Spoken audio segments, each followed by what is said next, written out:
어떤 한 아랍 사람이 사막에서 길을 잃다가 잃어버리고 말았습니다. 가지고 있던 음식, 물도 다 소진되고 떨어지고 말았습니다. 이틀을 꼬박 굶고 마시지도 못한 채 걸어가다가 작은 샘터를 발견하게 돼요. 그래서 달려가서 허겁지겁 물을 마시고 주변을 살펴보니 사람이 머물렀던 이 천막이 눈에 띄었습니다. 달려가서 그 안에 있는 것들을 다 뒤졌습니다. 혹시라도 먹을 것이 있을까 싶어서요. 근데 한 두툼한 주머니가 발견돼서 만져보니 떡처럼 좀 딱딱하게 느껴진 그런 느낌이 있었어요. 주머니를 열고 손을 집어넣고 꺼내봤습니다. 크고 좋은 진주 알이었습니다. 여러분, 이때 이 아랍 사람이 뭐라고 했을까요? 이 한 움큼 잡혀진 진주알을 하늘에다가 허공에다 던져버리고 겨우 진주였던 말인가 라고 하며 그 사람은 쓰러져 사막에서 죽고 말았습니다. 여러분, 아무것도 없는, 먹을 것도 마실 것도 없는 사막에서의 크고 좋은 진주는 소용이 없습니다.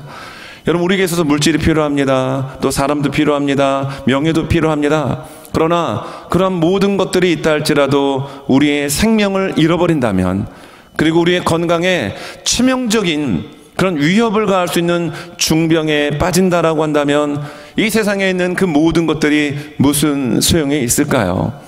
여러분, 오늘 성경을 보게 되면 12년 동안 혈루증을 앓은 여인이 예수님 앞에 나가, 정확하게 얘기하면 무리들이 있는 그 뒤에 몰래 가서 예수님의 옷을 만지게 됩니다. 그런데 예수님의 옷을 만지는 그 순간 이 여인의 혈루증 근원이 말랐다라고 이야기합니다. 그리고 그 즉시 자신의 몸이 회복되는 것을 경험하게 됩니다. 여러분, 아무리 많은 것이 있다 할지라도 내 몸이, 여러분, 병이 들어 죽어가고 있다면 그 많은 것들이 다 소용이 없게 되죠. 오늘 성경을 보게 되면 이렇게 시작을 합니다. 25절에 12해를 혈루증으로 앓아온 한 여자가 있어 많은 의사에게 많은 괴로움을 받았고 가진 것도 다 허비하였으되 아무 효험이 없고 도리어 더 중하였던 자에. 여러분, 한 1, 2년 몸이 아파도 괴롭고 힘듭니다. 그리고 그것이 몇 년 지속이 되면 본인뿐만이 아닌 가족 전체의 고통이 될 수 있습니다. 12년이라는 세월은 결코 짧지 않을 것입니다. 그런데 이 혈루증은 몸에서 피가 빠져나가는 하열이 있는 병입니다. 율법에 근거하면 이 병은 부정한 병입니다. 근데 이 여인이 좀 살았던 것 같아요. 그러니까 가지고 있는 재물을 팔아서 12년 동안 좋은 의원, 어디 가면 좋다라고 하는 데는 다 찾아다녔습니다. 물론 돈을 허비했습니다. 몸은 좋아지기는커녕 더 안 좋아졌습니다. 이때 이 여인은 예수님께 나가 옷자락을 만졌던 겁니다. 여러분, 사실 오늘 본문을 자세히 보게 되면 오늘 본문은 21절부터 마지막 절 43절까지의 내용을 봐야 합니다. 이 전체 스토리 가운데 두 이야기가 나오게 돼요. 회당장 야이로가 먼저 예수님 앞에 나와 엎드려 내 딸이 죽어가고 있사오니 오셔서 그 위에 손을 얹고 고쳐주십시오 라고 부탁을 했을 때 예수님이 야이로의 집에 가다가 오늘 이 12년 동안 혈루증에 고통받았던 여인을 만나 고침받는 사건이 나오게 됩니다. 이 이야기의 구조를 보게 되면 샌드위치 구조라고 이야기합니다. 제가 주중에 저 북쪽에 올라가서 제가 아는 목사님을 좀 만나 이렇게 음식을 먹는데 거기 샌드위치가 맛있다라고 해서 한번 먹어봤는데 너무 맛있더라고요.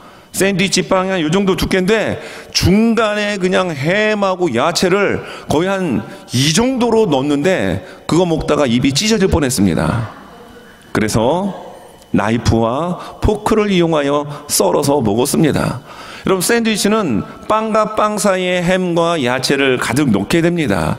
오늘 이야기의 사실 주인공은 회당장 야이로입니다. 그래서 초반부와 후반부는 회당장 야이로의 이야기가 있고 중간에 마치 샌드위치에 햄과 야채가 들어가는 것처럼 이 혈루병 여인이 고침받는 스토리를 삽입하여 기록하고 있어요. 왜 마가는 이렇게 혈루증 여인의 이야기를 중간에 넣었을까요? 혈루증 여인이 고침받는 그 사건을 보고 회당장 야율의 딸이 어떻게 고침받을 것인지에 대한 예측을 하라는 것입니다. 오늘 혈루증 여인이 무엇을 통하여 나음받았습니까? 믿음으로 나았습니다. 이 믿음을 정의하자면 옷자락 믿음입니다. 여러분, 작은 믿음이어도 괜찮아요. 그런데 그 믿음이 예수님께로 향하고 그 옷이 다른 사람의 옷자락이 아닌 예수님의 옷자락이면, 그리고 그것을 만지기만 하면 날 거라고 하는 간절함의 믿음과 마음이 있다면 고침 받습니다. 그래서 그걸 보여주고 있는 거예요. 일부러 중간에 삽입시킨 겁니다. 야이로의 딸이 어떻게 결국 됩니까? 죽습니다. 근데 예수님은 잔다라고 표현합니다. 그리고 그 소녀를 향하여 소녀야 일어나라 달리다 쿰 하자 죽었던 소녀가 예수님이 잡았던 손을 통하여 벌떡 일어나는 그 기적의 역사가 후반부에 기록되어 있습니다. 왜 혈루병의 여인의 이야기를 중간에 넣었다라고요? 이 여인의 믿음의 모습을 통하여 예수님이 이 회당장 야율의 딸을 어떻게 고치실 것인지에 대한 믿음을 가져라 라는 목적으로 오늘 이 12년 동안 혈루병을 앓았던 여인의 이야기를 이야기하고 있는 겁니다. 저는 오늘 한 가지 주제로 말씀을 전하려고 합니다. 여러분, 그것은 바른 믿음은 확신과 신뢰에서 나옵니다. 바른 믿음은 확신과 신뢰에서 나옵니다. 여러분, 성경 말씀 27절, 28절을 보면 이렇게 기록됩니다. 자, 예수의 소문을 듣고 무리 가운데 끼어 뒤로 와서 그의 옷에 손을 대니 이는 내가 그의 옷에만 손을 대어도 구원을 받으리라 생각함일러라. 자, 여기 보니까 예수의 소문을 듣고라는 이야기가 나옵니다. 여러분, 이 여인은 12년 동안 좀 돈이 있었기 때문에 의원들을 찾아갔겠죠. 용하다라고는 의원, 잘 고친다라는 뭐 병원 닥터들 다 찾아다녔을 겁니다. 근데 낫지를 못했습니다. 그런데 소문을 듣게 됩니다. 여러분, 이 소문이 이 여인에게는 믿음으로 자리를 잡게 만든 겁니다. 제가 설교의 제목을 만들어 놓고 약간 고심을 했습니다. 여러분, 바른 믿음은 확신과 신뢰에서 나오기는 하지만 실제적인 바른 믿음은 하나님의 말씀에 의해서 믿음이 바르게 되어집니다. 여러분, 로마서 10장 17절에 보면 예수님께서 바울의 입을 통하여 말씀하셨죠. 그러므로 믿음은 들음에서 나며 들음은 그리스도의 말씀으로 말미암느니라. 우리에게서 참된 믿음, 바른 믿음은 오직 예수 그리스도의 말씀 위에 설 때 우리의 믿음이 바른 믿음이 될 수 있습니다. 근데 오늘은 그러한 관점이 아니라 오늘 이 여인이 가졌던 예수님에 대한 확신, 그리고 예수님에 대한 신뢰, 이러한 관점으로 우리가 이런 바른 믿음을 가지시다라고 하는 이러한 관점에서 말씀을 좀 전하고자 합니다. 여러분, 이 여인은 소문을 들었습니다. 의사들을 찾아갈 때마다 의사들도 고치려고 했지만 병이 고침받지를 않습니다. 오히려 더 상태가 안 좋아집니다. 그러니 의사도 미안하고 소개한 사람도 미안했겠죠. 그러면서 여기저기서 들려오는 예수님에 대한 희한한 소식을 듣게 됩니다. 문둥병자가 있었는데, 여러분, 문둥병은 오늘 이 여인이 가졌던 혈루증에 비하면 정말 중병입니다. 그런데 그 자신이 갖고 있는 그 병보다도 더 무시무시한 문둥병 환자도 예수님이 고쳐주셨더라. 이 얘기를 듣는 순간 이 여인의 마음이 어떻겠습니까? 쉽게 말하면 나는 지금 위암 2기인데 위암 말기의 환자를 예수님이 그냥 깨끗하게 고쳐버리셨더라. 이 얘기 들으면 여러분, 위암 환자가 지금 어떤 생각이 들겠습니까? 당장 찾아가고 싶은 마음이 들었을 것입니다. 이 여인이 그랬습니다. 중풍병자가 있습니다. 혼자서는 도저히 움직일 수 없는 중풍병자가 친구들에 의해 예수님께 나아갔더니 예수님이 고쳐주신 결과로 들 것을 어깨에 짊어매고 본인이 본인 집으로 갔더라. 이런 소문을 듣는 거예요. 그리고 손이 마른 환자가 있습니다. 그때 의학으로는 절대 고칠 수 없는 중병 중에 중병이었는데 예수님께 나아갔더니 예수님이 고쳐주셨더라. 여러분, 이런 소문이 계속 들려옵니다. 심지어 여러분, 오늘 마가복음 5장 앞부분에서는 거라사라고 하는 지역에 예수님이 가셔서 군대 귀신을 쫓아내시고 그 사람을 고쳐주십니다. 그리고 그쪽 이 갈릴리를 중심으로 동편으로 넘어가셨다가 귀신을 쫓아내고 그리고 다시 이쪽으로 건너오셨는데 서편 가버나움에서 오늘 이 이야기가 진행이 되고 있습니다. 귀신 들린 자도 예수님이 쫓아내시고 정상으로 회복시켜 주신 거예요. 육적인, 정신적인, 영적인 모든 질병을 예수님이 다 고쳐주셨더라. 이 이야기를 이 여인이 듣습니다. 들을 때마다 이 여인의 마음이 뛰기 시작하는 거예요. 내가 예수님을 한번 만나봤으면, 내가 예수님 먼 발치에서라도 그 예수님께 다가가서 한번 옷자락이라도 좋으니 내가 한번 만져봤으면, 이런 마음이 여러분 겹겹이 쌓이다 보니 이것이 그녀의 믿음이 되었습니다.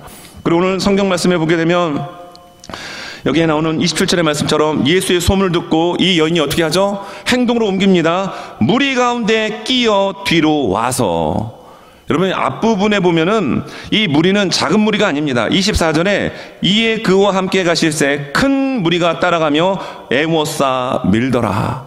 예수님과 함께한 12명의 제자, 그리고 수많은 무리들이 예수님을 애워싸면서 걸어가고 있으니 여인의 힘으로는 그 무리를 뚫고 들어가기가 어렵습니다.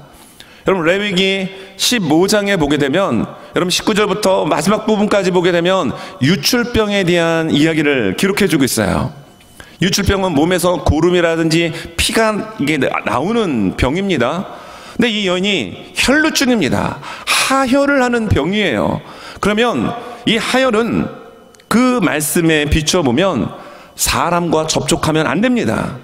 이 여인이 앉았던 자리에 다른 사람이 앉습니까? 그럼 그 사람마저도 부정해져서 저녁까지는 그 부정이 계속 지속되게 돼 있어요. 사람과 격리를 해야 합니다. 가족과도 떨어져야 합니다. 근데 이 여인이 지금 미쳤나요?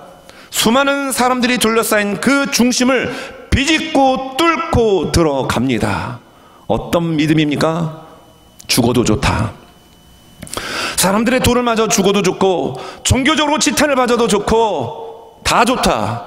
내가 저 예수님의 옷자락만이라도 만진다면 나는 나을 것이다라는 이러한 간절함의 마음을 가지고 이 여인은 그 무리 가운데 들어간 겁니다. 끼었습니다. 막 여기저기 부딪혔겠죠. 그 율법에 의하면 이 여인은 돌을 맞았어야 됩니다. 그런데 성경은 말합니다. 무리 가운데 끼어 뒤로 갔습니다. 여러분 이러한 믿음이 이 여인에게 있었던 거예요.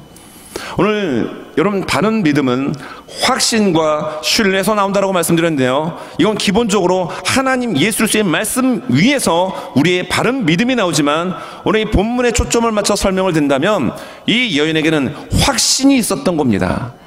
그냥 뭐 뜨겁던지 차갑던지 되면 되고 안 되면 안 되는 거지, 이게 아니라 반드시 예수님이 나를 고쳐주신다라고 믿었기에 그 자리에 뛰어들 수 있었던 거예요. 확신은 네이버 국어사전을 찾아보니까 굳게 믿음이라고 설명을 하더라고요. 여러분 예수님을 믿어도 굳게 믿으시기 바랍니다. 신뢰는 굳게 믿고 의지함으로 설명을 해줍니다. 여러분 이 여인은 지금 무엇에 의지하여 나갔습니까? 소문에 의지하여 나간 거예요. 뭐 성경을 읽고 기도를 하고 응답받고 나간 게 아니라 그저 먼 발치에서 들려오는 예수님이 행하신 그 기적의 소문을 듣고 무리 가운데 뛰어들었습니다. 예수님은 그 마음을 보신 거예요. 그때 율법으로 보면 이 여인은 돌을 맞아야 합니다. 지탄을 받아야 합니다. 그러나 예수님은 율법을 뛰어넘어 한 영혼 한 영혼을 사랑하시는 분이셨기에 그 여인의 연약함, 그 여인의 절박한 상황, 그 간절한 마음을 우리 주님은 보시고 말씀하시는 거예요. 여러분 우리는 육신의 질병을 갖고 살아가는 분들이 많이 계십니다. 영적으로 여러 가지 또 환경적인 어려운 문제 속에 우리가 이리저리 쓰러지며 살아가기도 합니다. 그러나 오늘 우리가 말씀 앞에서 이 여인처럼 그 어떤 문제일지라도 여러분 그 간절하게 고침 받는다라고 하는 믿음, 그것이 바로 예수님이라는 사실을 기억하고 그 무리 가운데 뛰어들 수 있는 용기와 믿음의 모습이 우리 안에 있어야 될 줄 믿습니다. 여러분 결국 어떻게 됩니까? 여기에 보니까 결국 그녀는 다음 행동을 하게 됩니다. 27절 후반절을 보니까요, 무리 가운데 끼어 뒤로 와서 그의 옷에 손을 대니, 예수님의 옷에 손을 대었다라는 거예요. 여러분 여기에 옷에 손을 댄다라는 것은 굉장한 의미가 있습니다. 여러분 이 옷이 다른 사람들의 옷이 아니잖아요. 이미 이 여인은 그 무리 가운데 뛰어들었을 때 수많은 사람들과의 옷 마찰이 분명히 있었을 거예요. 그러나 치료받지 않았습니다. 낫지 않았습니다. 오직 예수님의 옷에 손을 댈 때 혈루증의 그 근원이 마르게 되고 고침받게 되었습니다. 여러분 손을 예수님의 옷에 대는 이 행위, 믿음이 있었기 때문에 가능했던 겁니다. 믿음이 있었기 때문에 무리 가운데 뛰어갔던 겁니다. 여러분 성경에 보면 이런 일들이 참 많이 나오죠. 특별히 사도행전을 보게 되면 성정행전이라고 할 정도로 놀라운 성령의 역사들이 참 많이 나타나게 됩니다. 우리 교회 올해 2023년의 표처럼 여러분 하나님의 성령으로 살아나고 살리는 우리 모두가 되시기 바랍니다. 근데 사도행전에 그런 역사가 너무 많습니다. 이 혈루증 여인의 믿음, 근데 사도행전에 보면 여러분 성경 5장 15절 16절에 이런 말씀이 나오는데요, 우리 같이 한번 읽습니다. 시작. 심지어 병든 사람을 메고 거리에 나가 침대와 요 위에 누이고 베드로가 지날 때 혹 그의 그림자라도 누구에게 덮일까 바라고 예루살렘 부근에 수많은 사람들도 모여 병든 사람과 더러운 귀신에게 괴로움 받는 사람을 데리고 와서 다 나음을 얻으니라. 아멘입니다. 성령이 임했습니다. 예수 그리스도의 십자가의 복음과 부활의 복음, 예수 그리스도의 능력의 이름을 전파하는 그 자리에 성령 하나님도 함께 역사하여 주셨습니다. 병든 자가 치료받고 귀신이 떠나고 어둠의 영이 무너지는 현장을 수많은 이들이 목격합니다. 그런데 이것 또한 소문이 번져나갔겠죠. 그곳에 오는 사람들은 문제가 있는 사람, 육신의 질병이 있는 사람들은 혹여라도 베드로의 그림자가 자기에게 스쳐 지나가기를 바랬던 겁니다. 무슨 믿음입니까? 오늘 본문의 여인은 옷자랑 믿음이었다라면 이 사도행전 5장에 나오는 수많은 이들의 믿음은 그림자 믿음이었던 거예요. 베드로의 그림자가 지나가기만 하더라도 나을 것이라고 하는 이 믿음. 근데 성경은 말합니다. 낫다라는 겁니다. 여러분 이것뿐만이 아닙니다. 여러분 사도 바울이 복음을 증거하는 수많은 사역 현장 가운데 말씀만 전해진 것이 아니라 놀라운 성령의 역사 속에 병자들이 고침받게 됩니다. 이것 또한 마찬가지로 소문이 번졌을 것입니다. 그 결과 어떤 일들이 성경에 있게 되죠? 바울의 손수건과 천막을 질 때 입던 앞치마까지도 가져가서 얹으니까요 병이 낫고 귀신이 떠나가는 역사가 나타났다라는 겁니다. 여러분 이 말씀 사도행전 19장 12절입니다. 같이 한번 이 말씀도 읽겠습니다. 시작. 심지어 사람들이 바울의 몸에서 손수건이나 앞치마를 가져다가 병든 사람에게 얹으면 그 병이 떠나고 악귀도 나가더라. 아멘입니다. 여러분 바울의 손수건에서 바울의 앞치마에서 능력이 있어서 그것이 나가 귀신이 떠나가고 병든 자들이 치료를 받았다는 얘기인가요? 아닙니다. 바울과 함께 하시는 놀라운 성령의 역사가 목격한 이들의 진술과 그 현장을 목격한 이들이 마음속에 나의 질병도 나의 문제도 내가 저 성령과 함께 하시는 그 예수 그리스도를 온전히 믿고 나가면 고침받겠구나 라는 이 믿음이 여러분 손수건을 얹었을 때 앞치마를 얹었을 때 영어는 터치라고 얘기합니다. 건드렸다는 얘기입니다. 그때 문제가 해결되어지고 병이 떠나가고 더러운 악귀가 여러분 떠나는 역사가 일어났습니다.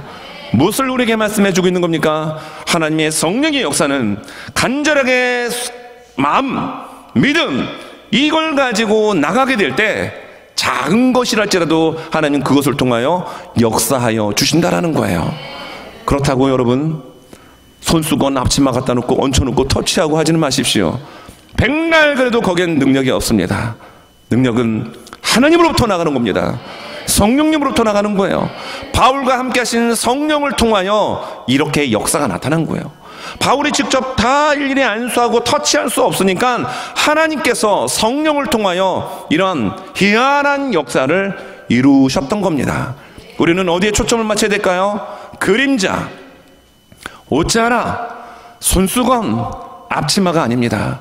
오직 예수, 오직 성령 하나님께 집중할 때 여러분 그 믿음을 통하여 하나님은 일하시고 역사하여 주십니다. 여러분 예수님께서 믿음에 대한 이야기를 공관복음을 통하여 참 많이 말씀하셨습니다. 그런데 정말 중요한 믿음의 이 본질적인 내용을 겨자씨를 통하여 이야기해 주셨어요. 겨자씨는 눈에도 잘 안 보인다고 합니다. 저 같은 경우는 뭐 눈이 별로 좋지는 않아요. 그래서 아마 겨자씨가 앞에 있으면 잘 안 보일 것 같아요. 그 정도로 작습니다. 근데 주님이 이렇게 말씀하십니다. 마태복음 17장 20절입니다. 우리 한번 이 말씀도 힘차게 우리 소리내서 같이 한번 읽습니다. 시작. 이르시되 너희 믿음이 작은 까닭이니라. 진실로 너희에게 이르노니 만일 너희에게 믿음이 겨자씨 한 알만큼만 있어도 이 산을 명하여 여기서 저기로 옮겨지라 하면 옮겨질 것이요 또 너희가 못할 것이 없으리라. 아멘입니다. 문제는 무엇입니까? 우리에게 믿음이 있느냐. 우리 주님은 우리에게 큰 믿음을 요구하지 않으십니다.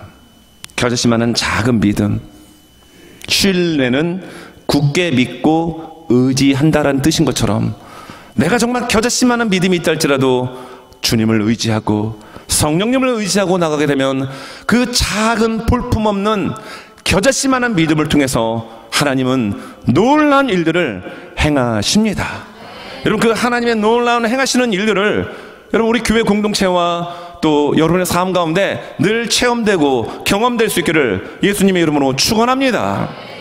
말씀을 정리합니다. 오늘 어떻게 보면 인생에 있어서 쓴맛 단맛 다 본 여인입니다.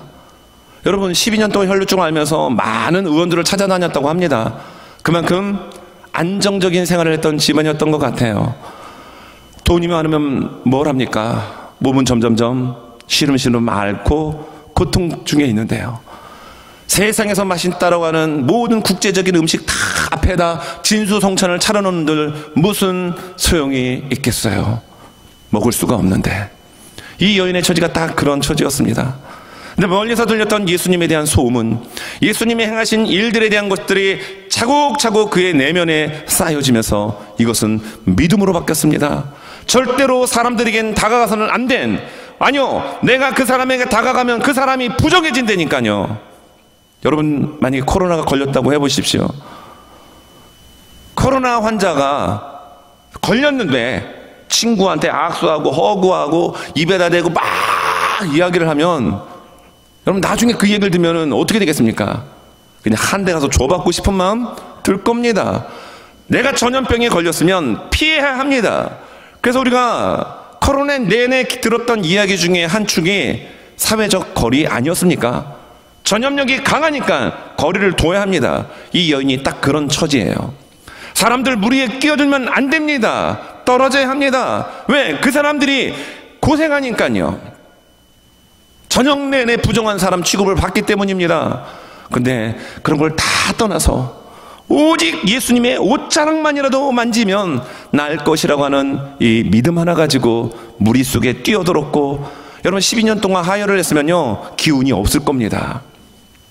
여러분 악성 빈혈에 시달리는 분들 혹시 주변에 아십니까? 아니면 여러분들 중에 혹시 빈혈로 고생하시는 분들이 계십니까? 되게 힘들죠. 오랜 시간 서 있기도 힘듭니다. 사람들과 부딪히는 거 아우 상상만 해도 끔찍합니다.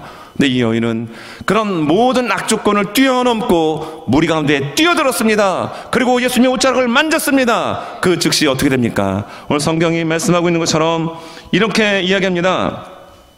29절, 이에 그의 혈루 근원이 고운 마름에 병이 나은 줄 몸에 깨달으니라. 30절, 예수께서 그 능력이 자기에게서 나간 줄을 곧 스스로 아시고. 여러분, 수많은 사람들의 에워싸여서 예수님이 지금 회당장 야율의 집으로 가고 있는 상황입니다. 얼마나 많은 사람들이 예수님의 옷하고 부딪혔겠습니까? 근데 능력 하나도 안 나가셨어요. 그러나 단 한 사람, 믿음을 가지고 옷자락을 만졌던 여인에겐 예수님의 능력이 나간 것을 예수님이 아신 거예요. 그리고 이 여인 또한 그 병이 근본적으로 치료된 것을 즉시 깨닫고 느끼게 되었습니다. 놀란 일입니다. 여러분, 바른 믿음은, 참된 믿음은, 올바른 믿음은 여러분 확신에서, 그리고 신뢰에서 나옵니다. 여러분, 우리가 주님을 믿는 믿음이 겨자씨만 해도 괜찮아요. 그거보다 더 작아도 괜찮습니다. 그러나 그 작은, 어찌 보면 연약한 믿음일지라도 견고하게 굳게 주님의 말씀에 서야 합니다. 그리고 신뢰라고 하는 국어 사전적 의미처럼 굳게 믿고 의지할 때 우리 하나님은, 여러분, 성령님을 통하여 우리의 삶 가운데 놀라운 역사를 행하실 줄로 믿습니다. 결국 어떻게 됩니까? 이렇게 고침받고 난 후에 예수님께서 이 여인으로 하여금 간증하게 하시잖아요. 누가 내 몸에 손을 대었느냐? 이 여인이 두려워 벌벌 떱니다. 그래서 33절에 보니까 이렇게 나옵니다. 여자가 자기에게 이루어진 일을 알고 두려워하여 떨며 와서 그 앞에 엎드려 모든 사실을 여쭈니. 자, 모든 사람들이 있는 가운데 누가 내 몸에 손을 대었느냐? 제자들이, 아이고 예수님 무슨 말씀하세요? 지금 이렇게 사람들이 막 에워싸고 있는데, 많은 사람들이 만졌는데 그걸 어떻게 합니까? 아니다, 내 몸에서 능력이 나갔다. 그러자 이 여인이 나와서 공개적으로 간증을 하고 있습니다. 내가 이런 여인이었고, 내가 과거에 이렇게 질병 때문에 고통받았지만 예수님의 소문을 듣고 나와서 그저 다른 것도 아닌 옷자락만 살짝 스치기만 해도 나을 거라는 믿음 때문에 나와서 내가 주님의 옷자락을 만졌습니다. 그런데 내가 고침받았습니다. 할렐루야! 했더니 많은 사람들이 박수를 쳤는지는 모르지만 예수님께서 이 여인을 이렇게 칭찬하십니다. 34절, 예수께서 이르시되 딸아, 내 믿음이 너를 구원하였으니 평안히 가라. 네 병에서 놓여 건강할지어다. 좀 이상하죠? 이미 여인은 혈루증을 고침받았습니다. 본인이 느낀 거예요. 본인이 알았습니다. 이미 나았습니다. 근데 예수님은 왜 재차 이 여인을 많은 회중 가운데서 끄집어내서 많은 사람들에게 스스로 말하게끔 하셨을까요? 육신의 질병은 고침받았지만 여러분, 12년 동안 긴 세월 사람과 떨어진 채 죄인의 마음으로, 다른 사람과는 가까이 가면 오히려 그 사람이 피해를 보기 때문에 그런 마음을 가지고 여러분 12년을 살았다라면 그 여인의 정신세계, 그 여인의 정서는 어떨까요? 무너져 내린 겁니다. 몸만 고침받는다고 될 것이 아니라 그의 영혼, 그의 내면 깊은 상처를, 쓴뿌리를 예수님이 뽑아서 제거시켜 주신 겁니다. 공개적으로 고백할 때 그녀는 몸만 고침받은 것이 아니라 이제는 다른 사람과 눈을 마주치고, 그리고 서로 대면하며 자신 있게 이야기하며 삶을 나눌 수 있는 회복된 하나님의 자녀로 오늘 새롭게 변화된 겁니다. 여러분, 우리 예수님은 이렇게 자상하신 분이십니다. 그 예수님이 여러분과 함께 하십니다. 성령님이 여러분과 함께 하십니다. 그러므로 우리는 정말 나의 믿음이 작다 할지라도 여러분, 주님을 믿는 확신 가운데 거하고, 그리고 연약할지라도 그 믿음 가운데 오직 우리 주 예수 그리스도를, 성령님을 의지하고 나갈 때 그 성령 하나님은 이 시대 가운데도 여러분의 삶 가운데 함께 하셔서 놀라운 역사를 이루십니다. 여러분의 마음의 문을 여십시오. 그리고 여러분의 마음에 그 부정적인 거, 안 된다라는 생각을 끄집어내셔서 예수님의 십자가 앞에 손을 뻗어 터치해 보십시오. 주님께서 여러분들을 만져주실 것입니다. 고쳐주실 것입니다. 회복시켜 주실 줄로 믿습니다. 우리 찬양 하나님께 올려드리겠습니다. 우리 찬송가 357장인데요. 주 믿는 사람 일어나 힘을 합하여 이 세상 모든 마귀를 다 쳐서 멸하세. 저 앞에 오는 적군을 다 싸워 이겨라. 주 예수 믿는 힘으로. 이게 중요합니다. 우리의 힘은 예수를 믿는 그 자체가 힘이 됩니다. 주 예수 믿는 힘으로 온 세상 이기네. 무엇이 이길까요? 믿음이 이깁니다. 세상의 옷자락 백날 천날 만져도 역사 안 일어납니다. 그러나 그 옷자락이 예수님이면, 그 옷자락이 성령님이 함께하는 옷자락이면 놀라운 역사가 일어납니다. 믿음이 이깁니다. 이 찬양 우리 하나님께 올려드립니다.